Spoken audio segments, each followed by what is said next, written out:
Hey everyone, my name's Jason, let's talk watches. I know I haven't been around for a while, I apologize. The channel's slowly going to be coming back with more and more content.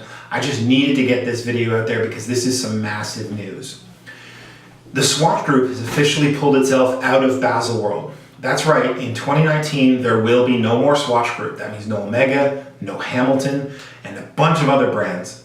This is a big impact on BaselWorld in general. They were the largest occupier of space at BaselWorld, and it is going to mean there's a big gaping hole there to fix.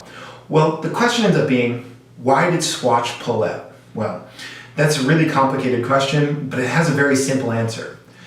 The Swatch Group is saying in this day of lightweight media access and being able to sort of put out your own content and delivering in a transparent mode, it's sort of made large conventions like BaselWorld obsolete. So they want to focus their yearly budget for that on social media and other influences to try and get their message out there and get their branding out there and make people more excited about it.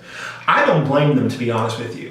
A couple of weeks a year to celebrate watches in one location, it's not really the most ideal way to do this. You should be celebrating it all the time. You should be letting people have fun and see these watches in the real world, showing up all around the place, giving watches to social media and influencers just so that they can talk about them. I mean, you're competing against smartwatches and people's cell phones right now. You got to give people a reason to wear your watch. And if they see that you're moving along and being lightweight and transparent, they're going to probably follow you. One thing to remember, this isn't really that unusual. Over the years, the car shows like the Detroit International Auto Show have seen numerous large companies pull away from that venue to try and get into a more streamlined and lightweight approach to releasing new cars. BMW, Mercedes, and now Audi are all pulling out of the Detroit Auto Show, and those are leaving some big gaps. With Swatch pulling out of the BaselWorld, of course it leaves a big gap, but it leaves others room to take up that space. Gone are the days when we can put people in a big hall and everyone goes around and marches from thing to thing and watches little tiny press releases and stuff like that.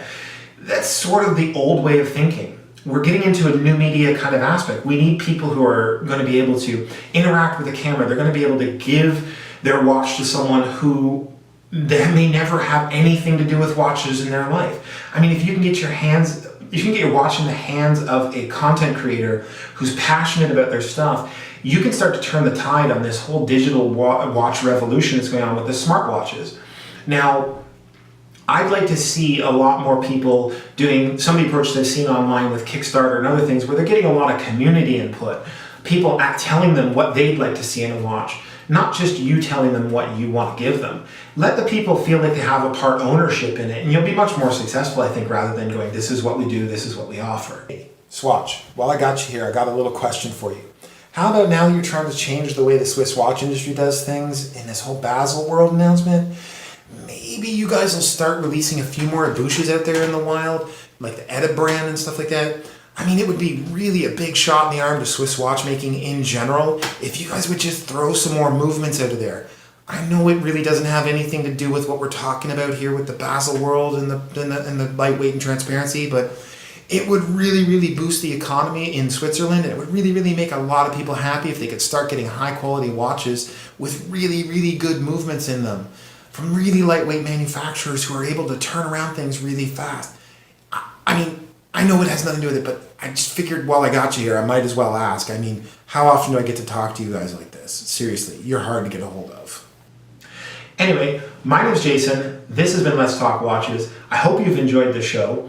I want you to know that I know I've been a little bit of time since we've done things, but this is how we're going to do it from now on. We're going to try and do some Instagram stuff. We're going to try and do more stuff online with social media, shorter videos to try and get the information out there for you as best we can. I hope you've enjoyed it. Please leave a comment, like, subscribe to the video if you haven't subscribed, and be sure to click the little bell icon so that you can get notified when new content comes online. I hope you have a great day. Thanks for watching.